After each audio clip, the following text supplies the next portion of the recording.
Hello and welcome to Sleepy Stories, a cozy corner where gentle bedtime stories and peaceful moments come together to help you drift off with ease. Tonight, we invite you to settle in for another comforting narrative, one crafted to help you unwind and find a sense of calm. But first, let's take a moment to prepare both body and mind for a soothing night's rest. Find a relaxed position, and with each slow inhale and gentle exhale, allow the day's cares to quietly slip away. It can be challenging to step away from the day's busyness, especially as bedtime nears. However, remember, the less we worry about falling asleep, the easier it is for our minds to release any lingering tension. Let the gentle rhythm of your breathing wash away any concerns and allow tonight's tale to guide you into a deeper state of relaxation. Now, settle in and let the tranquil atmosphere of sleepy stories surround you. Enjoy this story, and may your night be restful and restorative.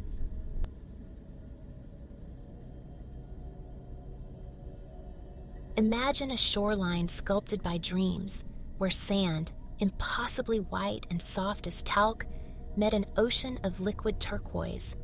Here you rested, the sun a warm benediction on your skin beneath a sky of palest blue. A zephyr, borne miles out over the water, drifted shoreward, tempering the heat to perfection, carrying the ocean's tranquil exhalations, the rhythmic sigh of waves caressing the sand.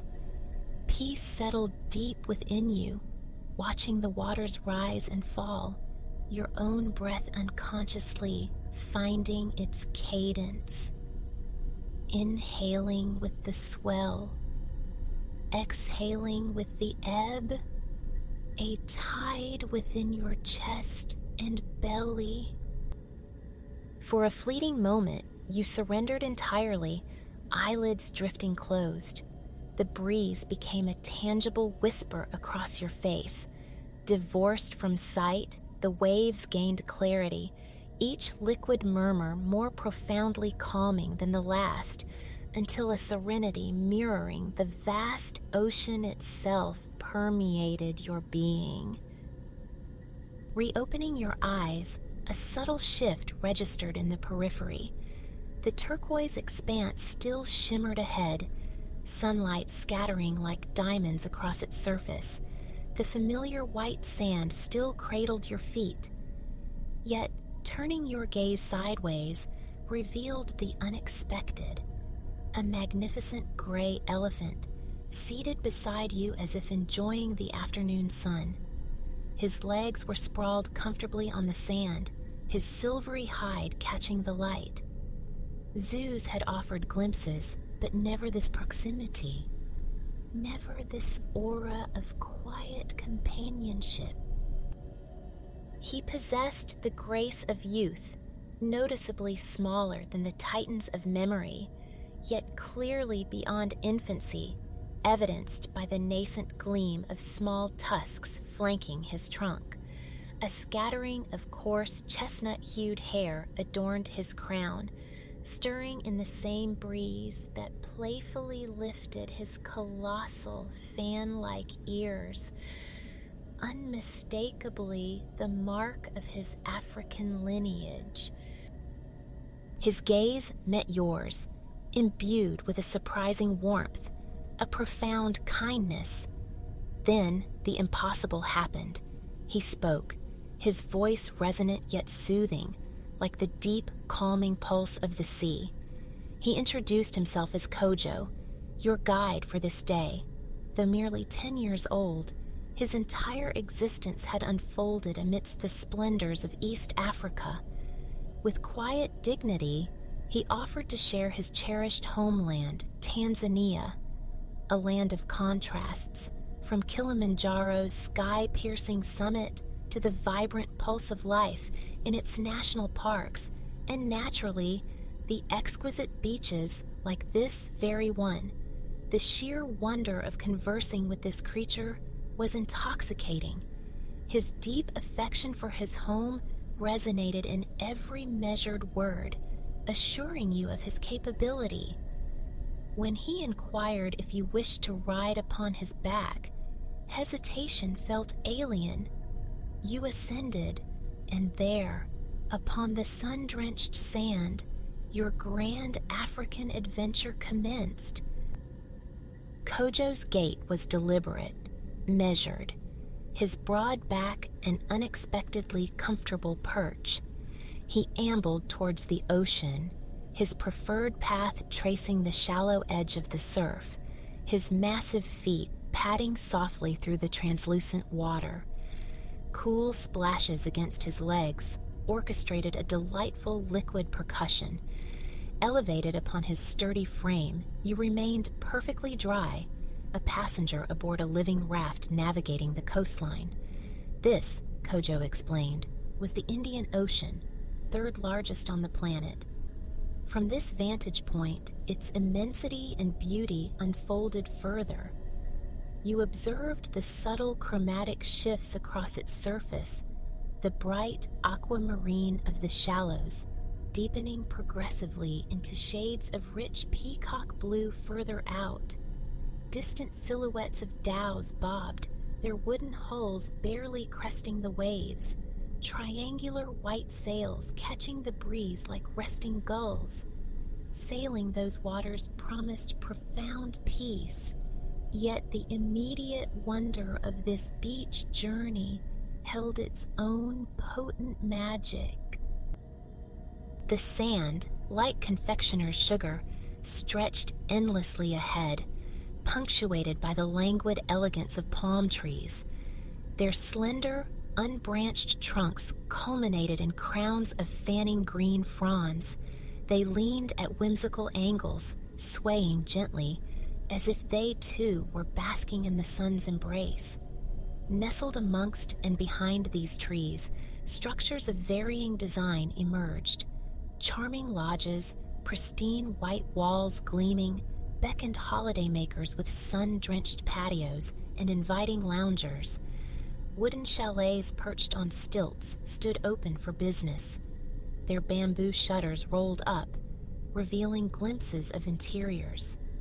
You passed miniature markets and inviting restaurants, surf shacks and snack bars. People moved through this idyllic scene, some tending shops, others luxuriating on patios. Yet all shared a common rhythm, an unhurried grace, an easy smile. Kojo, it was clear, was not alone in his devotion to this African haven. The salt-laced ocean air enveloped you, soon mingling with other, more tantalizing aromas drifting on the breeze. Kojo sensed them too, his trunk lifting, questing hungrily. The local market, he announced, their next destination. Altering course, he stepped from the shallows onto the dry, warm sand. Faintly at first, then growing clearer, came the sound of live music, the mellow strumming of guitars interwoven with soulful male voices. The melody possessed a slow, hypnotic beat, perfectly attuned to the relaxed environs. Music and the low hum of cheerful conversation swelled as the market materialized, a vibrant artery of stalls sheltered beneath a long, continuous canvas canopy. Echoing the unhurried demeanor seen earlier, the market pulsed with relaxed energy. Vendors laughed and bantered while showcasing their goods. Patrons ambled from stall to stall, their pace naturally falling into step with the music's rhythm. Some paused, scrutinizing wares, perhaps engaging in gentle negotiation, while others seemed content simply to drift, savoring snacks or sipping cool drinks. Food and beverage stalls were plentiful, but Kojo guided you with purpose towards one he seemed certain you'd appreciate. He navigated the central aisle, a gentle giant moving between opposing rows of tables. His youthful size was fortunate, you mused. A fully grown bull might struggle beneath the canvas roof. Even so, Kojo towered over the surrounding people. Miraculously, pathways cleared, collisions were avoided, his presence commanding little overt attention beyond an occasional nod or knowing wink, as if an invisible sphere of deference surrounded your passage. He halted before a table presided over by a woman whose smile radiated genuine warmth. She wore a traditional dress vibrant with dazzling yellows and blues, patterned with silhouettes of giraffes striding across a stylized landscape. Wooden bracelets clattered softly on her arm as she stirred the contents of a large, round pan sizzling with golden oil. The aroma was divine. She beamed at Kojo, greeting him like a cherished friend, patting his flank affectionately as he explained your Tanzanian exploration. Asha, you learned, was her name, and the fragrant morsels she cooked were cassava chips. Better than any potato chip, she declared them. The finest snacks in town. And because you arrived with Kojo, your portion was complimentary. Asha deftly spooned a generous serving of the crisp cassava into a paper cone, adding a swirl of your preferred sauce. You held it close, inhaling the savory steam as the chips cooled slightly. The first bite confirmed her claim, utterly delicious. They shared a kinship with potato chips, yet were lighter, possessing a satisfying chewiness, a subtle sweetness underlying their vegetal character. While you savored your treat, Kojo indulged too, selecting bananas one by one from a large bunch on the table, his trunk curling expertly to deliver them to his mouth. Contented rumbling sounds attested to his enjoyment. Soon, both the delectable cassava and the bananas vanished. You offered heartfelt thanks to Asha, who invited you back any time before continuing your market stroll. Variety was the market's hallmark.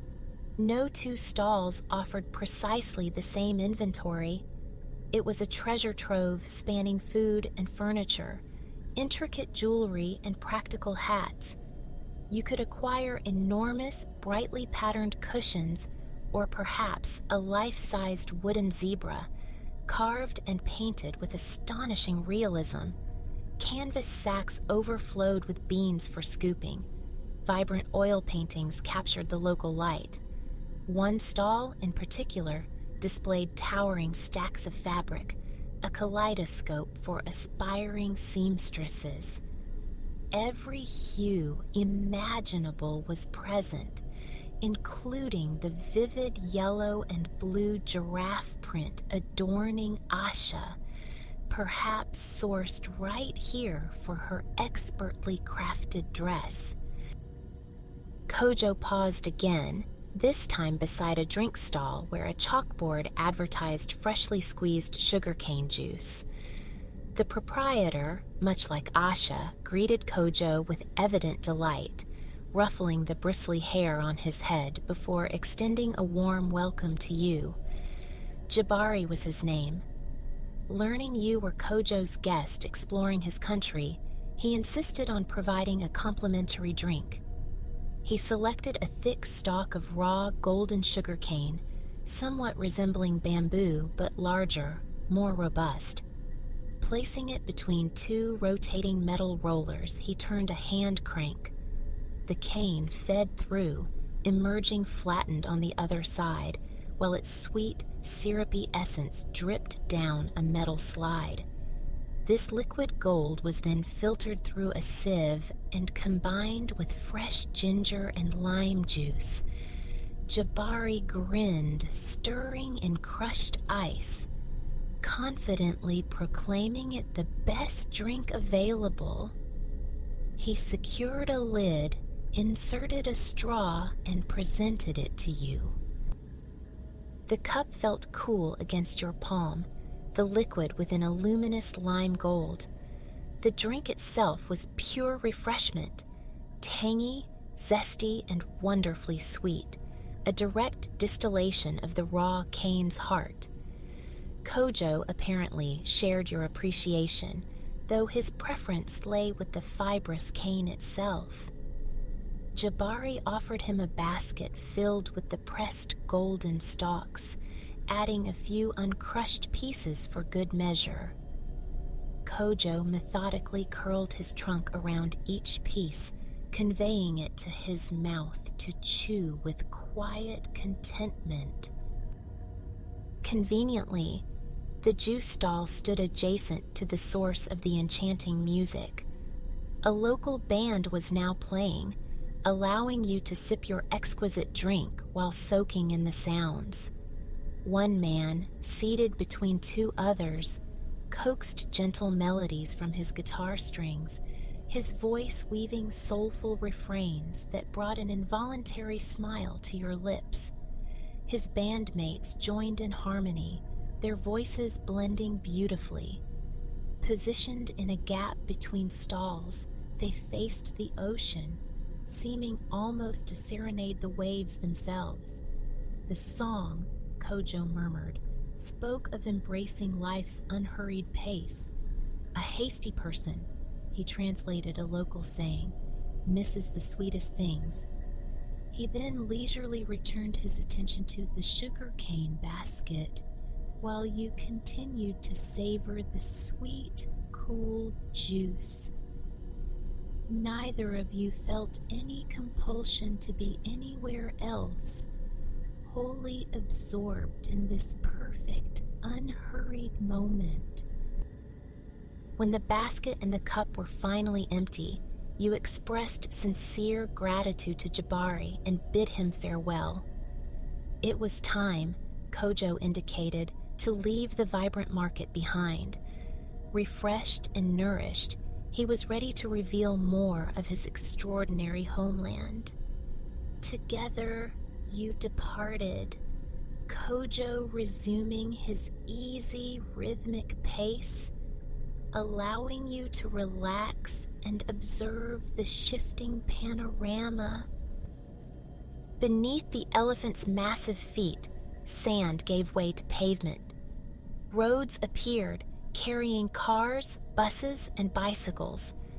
The architecture transformed, encompassing weathered stone schools, long commercial blocks, and eventually towering silver skyscrapers aspiring towards the clouds.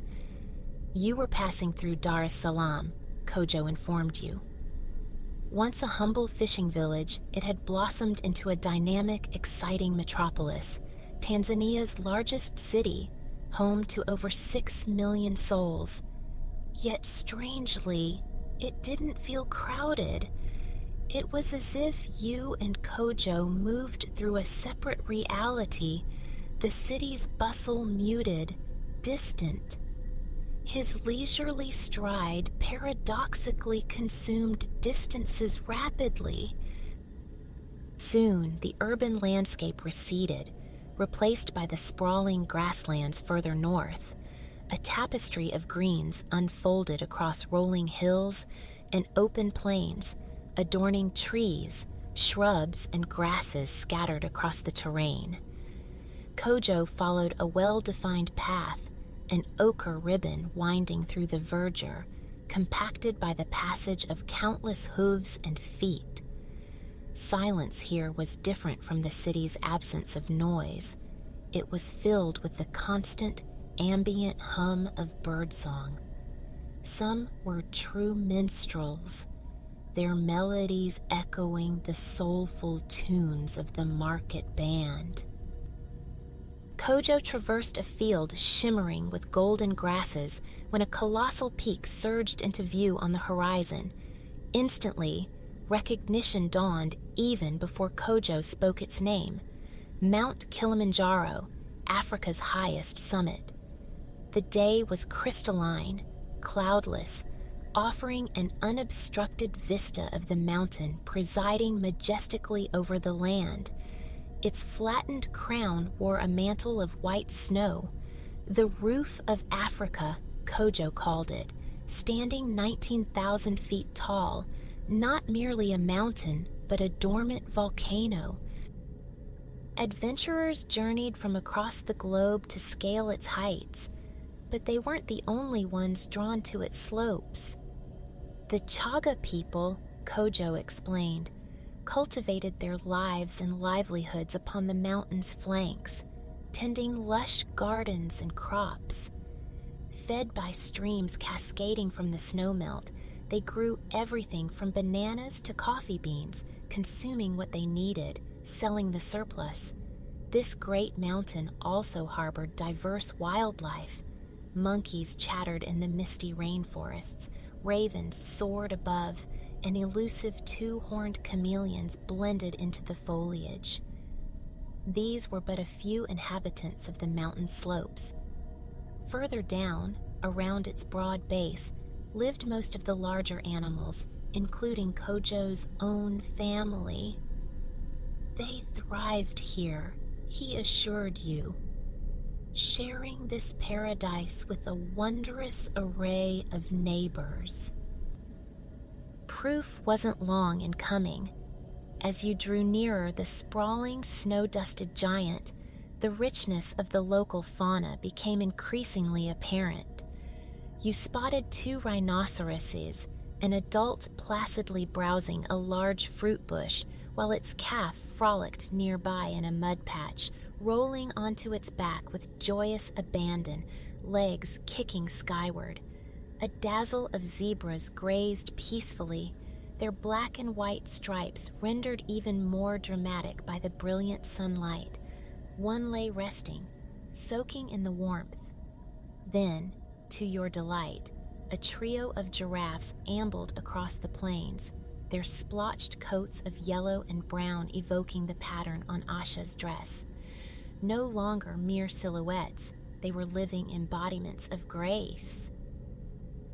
You watched as they reached a towering, emerald-leafed tree, extending their impossibly long necks to nibble delicately at the uppermost leaves. Kojo knew these elegant creatures. He emitted a low rumble as you passed, and they paused their meal to return the greeting, their gentle eyes seeming to welcome you to their magnificent home. The wildlife, it appeared, possessed the same innate friendliness as the people. Small wonder Kojo cherished this place. One giraffe conveyed news. Kojo's herd had been seen heading towards the local watering hole. He thanked them courteously, then lifted his trunk high, unleashing a magnificent trumpeting call that echoed across the plains, a signal to his family. Seconds later, answering trumpets rumbled back.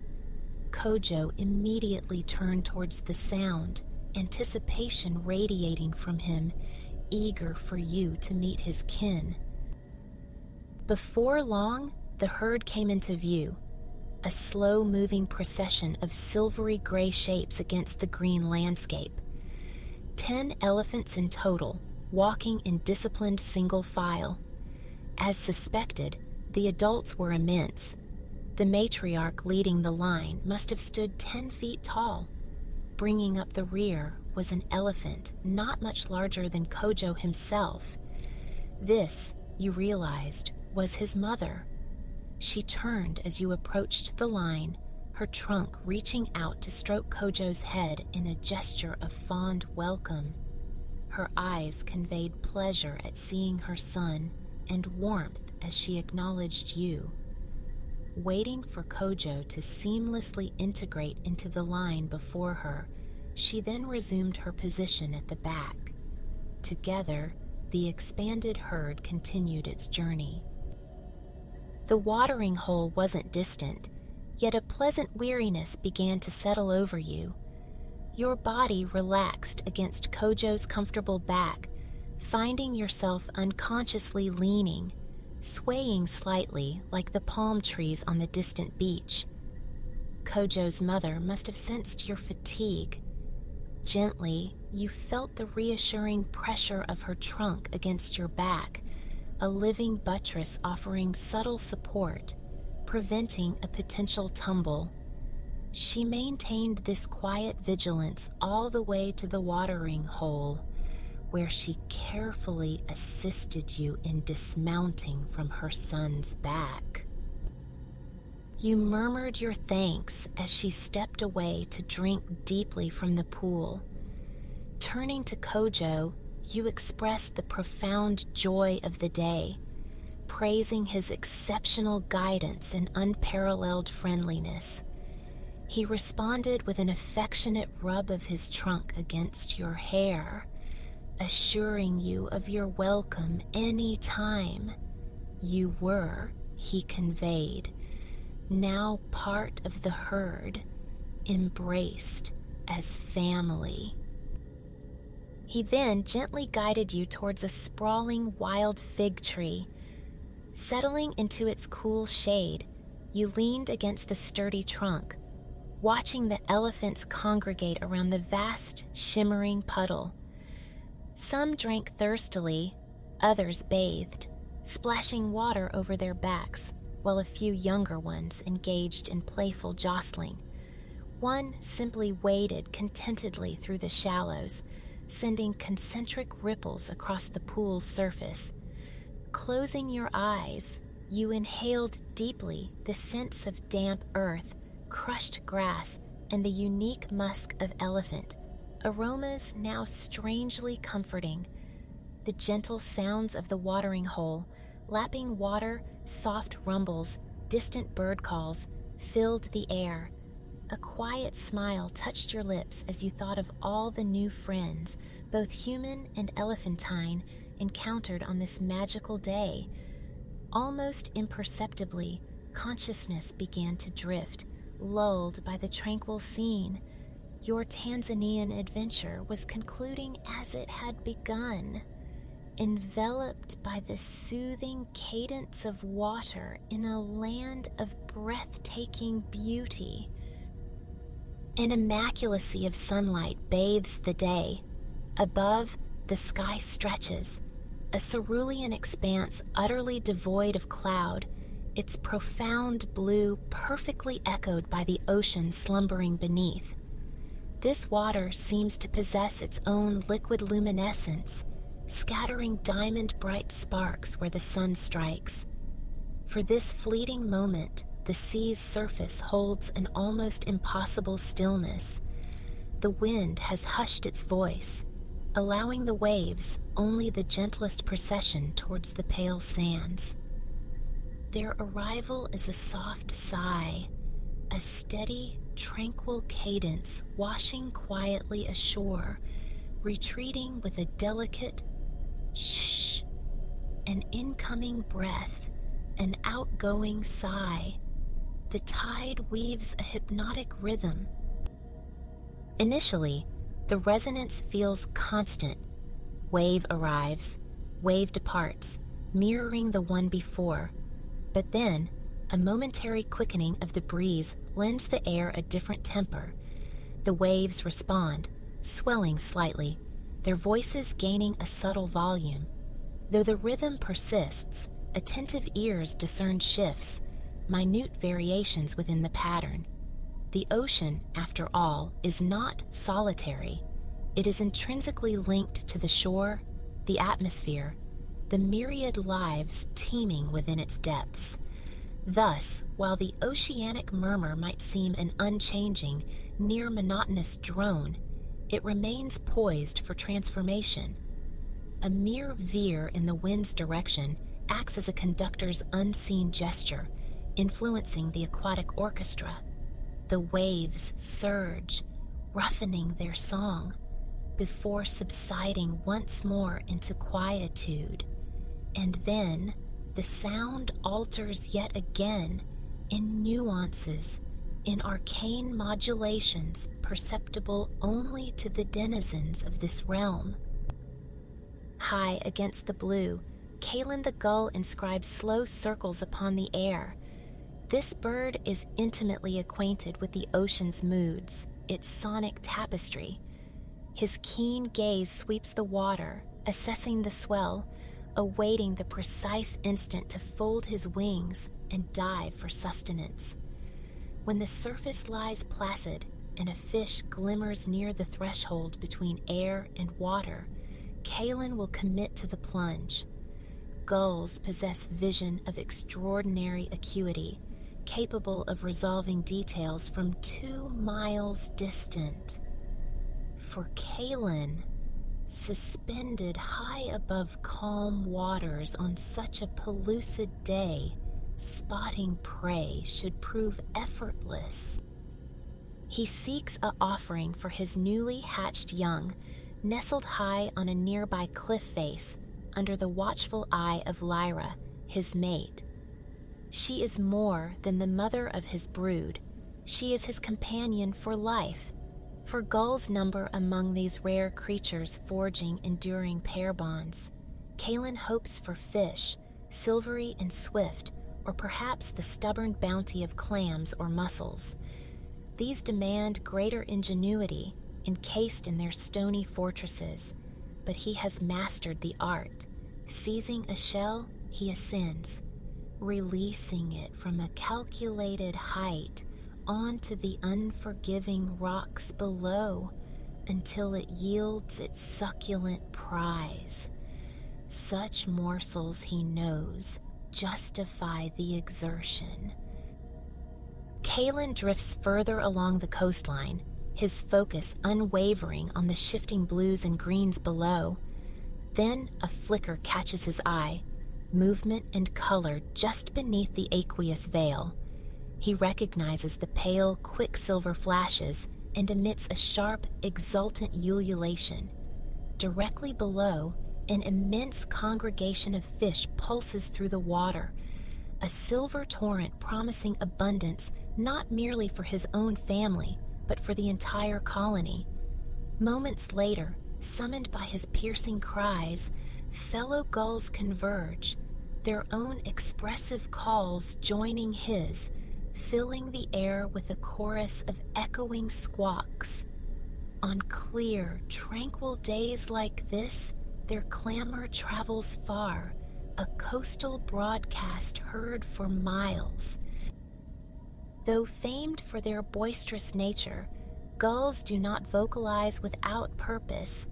They are intelligent, deeply social beings, employing a complex lexicon of calls and postures to converse within the colony. This dialogue commences even before hatching, a faint peeping from within the egg, soliciting parental attention and sustenance. The parent gulls respond with gentle mewling sounds, a form of avian nurture talk. Courtship calls possess a similar softness, contrasting sharply with the loud, trumpeting declarations reserved for wooing rivals or defending territory. Humans often strain to translate these sounds, mapping them onto familiar emotions. Perhaps a specific cry signifies, "This patch is mine," or conveys sheer elation. Yet the intricate subtleties of their discourse remain a language truly known only to the gulls themselves.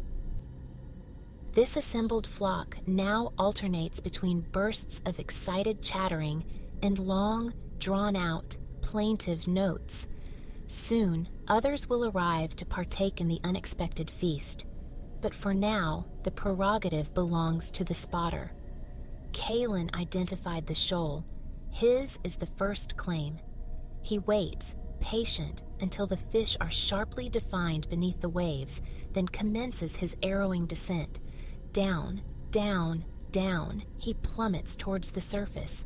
Gulls breach the water, yes, but their immersion is fleeting, just long enough to snatch their quarry before bursting back into the boundless air. This swift predation is fortunate for the fish navigating deeper currents. Down here, a profound peace reigns. The inhabitants move with languid grace, some seeming barely to stir, allowing the gentle oceanic sway to rock them in an unhurried ballet. Venturing further from the shore into the sun-dappled shallows, the majestic architecture of the coral reef materializes. Sunlight filters through the water, casting rippling, luminous patterns across the intricate structures.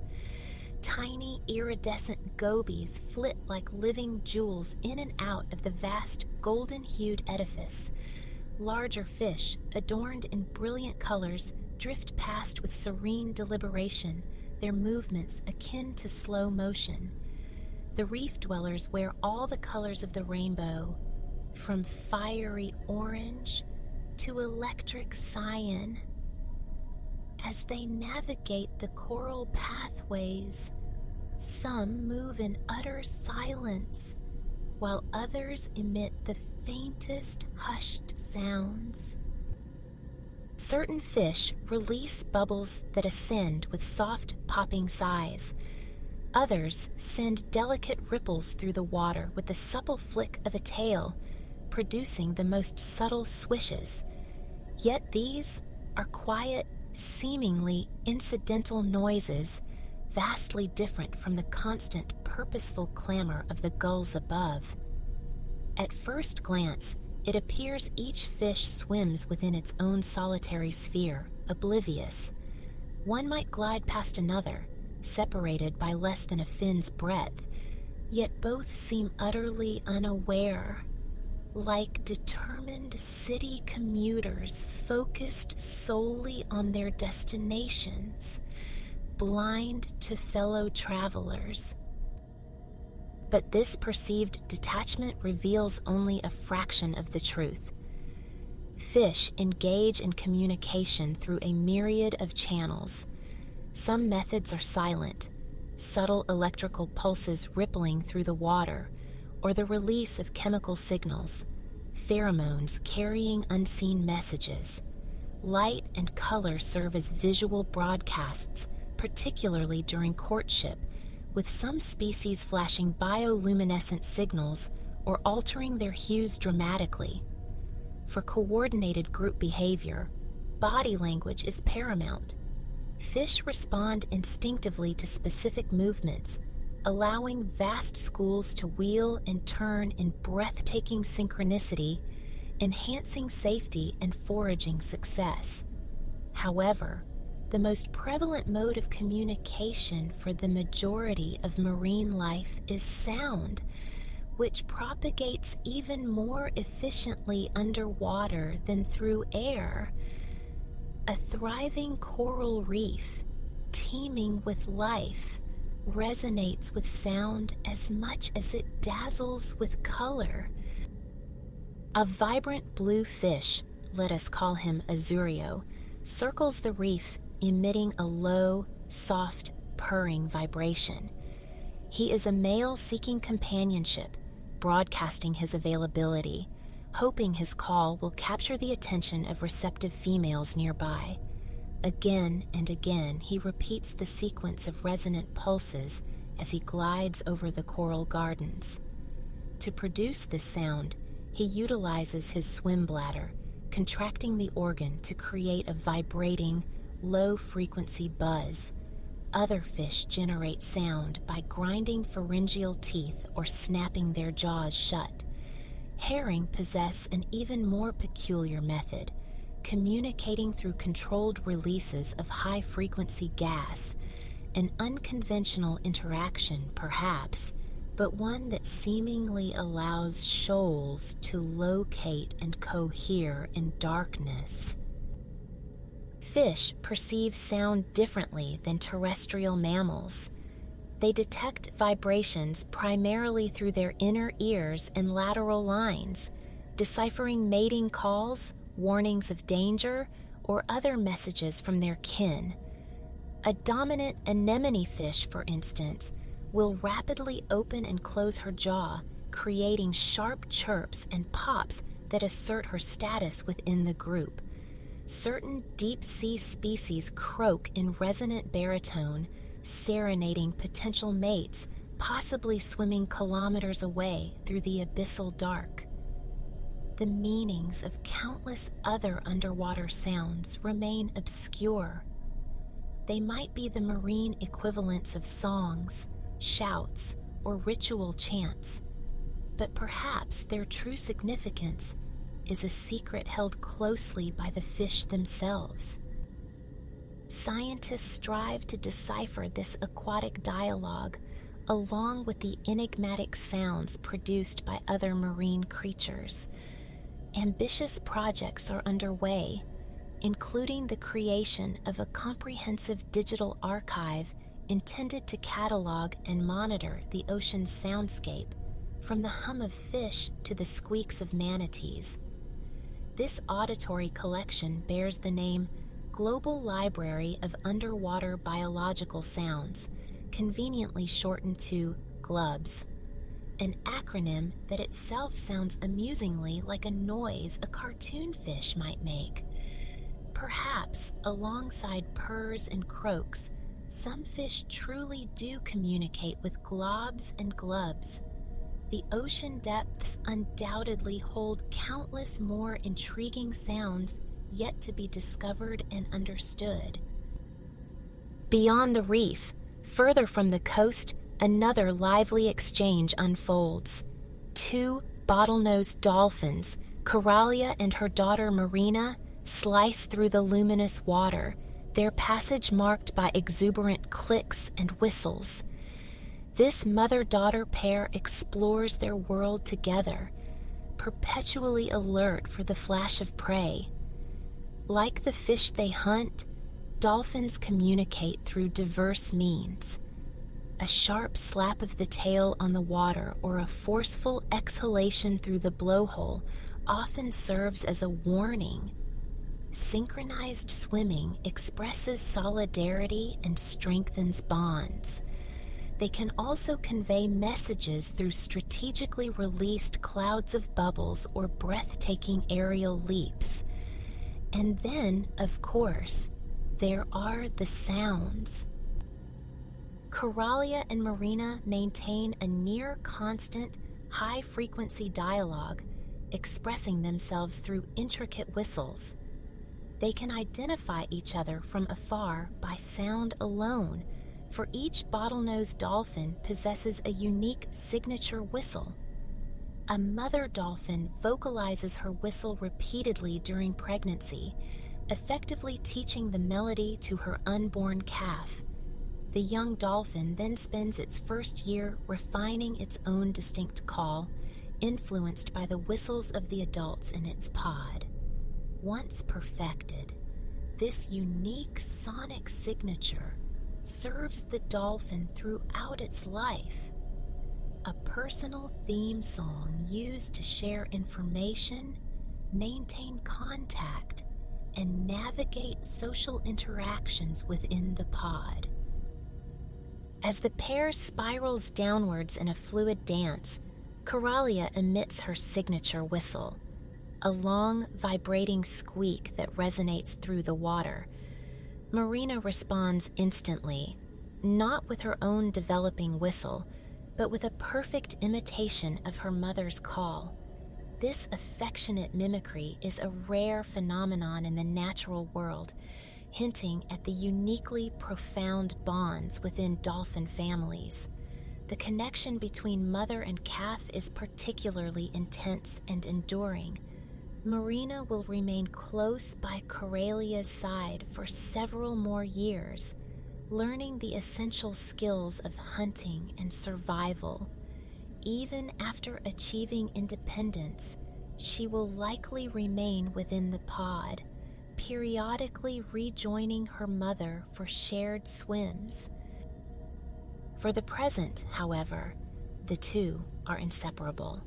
They venture deeper into the blue expanse, whistling tenderly to one another, their movements a graceful, intertwined ballet.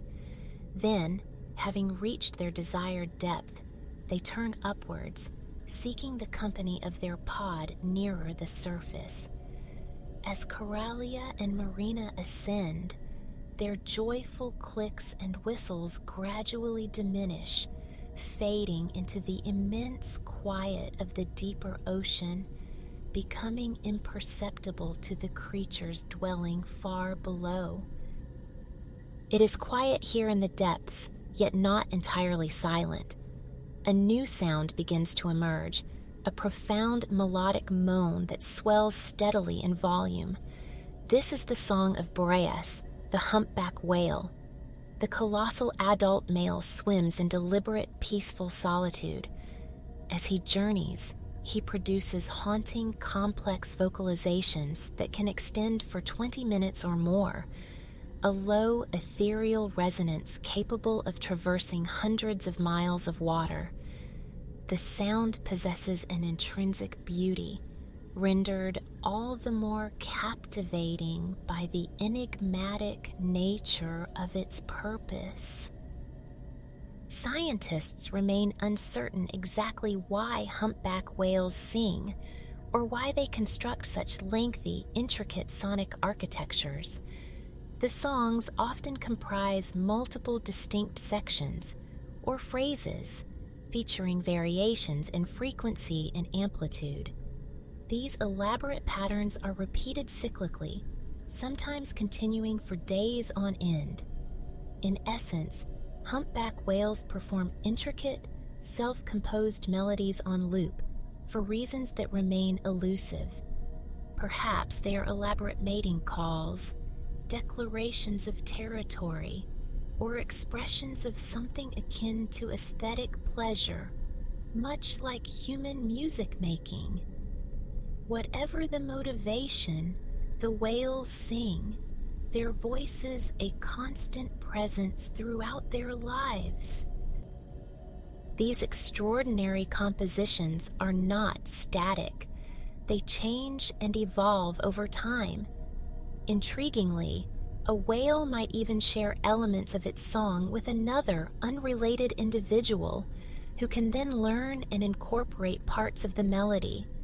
This phenomenon represents a form of cultural transmission, a marine equivalent of linguistic exchange, as one whale adopts phrases from another's repertoire. Boreas continues his slow, plaintive song as he angles upwards towards the distant surface. Even as he ascends, the water surrounding him remains deeply shadowed. Night has fallen, and only the faintest silvery touch of moonlight penetrates the ocean's skin. The sea is tranquil now, the whale's song the only distinct sound disturbing the peace. His resonant harmonies build, reaching a final crescendo, and then, at last, he falls silent. His powerful vocal apparatus requires periodic rest. It is time for repose, for a draft of cool air. The great whale breaches the surface gently, his massive head emerging above the calm night waves. He draws a deep, deliberate breath through his blowhole. Unlike humans with their autonomic breathing, whales are conscious breathers. Each inhalation is an intentional act. Consequently, instead of sleeping in the profound depths, Boreas naps near the interface of water and air, where breathing is readily accessible. Sleeping postures vary among cetaceans. Sperm whales, for instance, often sleep collectively in pods, suspended vertically beneath the surface, appearing strangely as if slumbering upright. Boreas, weary from his extensive travels and equally lengthy vocal performance, begins to feel the pull of sleep. Floating easily at the surface, he closes one immense eye, finally surrendering to rest. Tonight, a profound quiet settles over the ocean. Boreas has concluded his song. The dolphin pod rests in the moonlit shallows. The fish repose amidst the coral gardens, bathed in lunar light. High on the cliff overlooking the coast, Kaylin, Lyra, and their chicks huddle together in their nest, lost in sleep. The sole remaining sound is the ocean's own timeless, soothing rhythm. The tide creeps slowly inward, washing over the shore. Water flows across the sand, then recedes. It comes in and then goes out, as though the sea itself is drawing deep, slow breaths. With each incoming wave, this liquid lullaby coaxes its marvelous creatures deeper into slumber.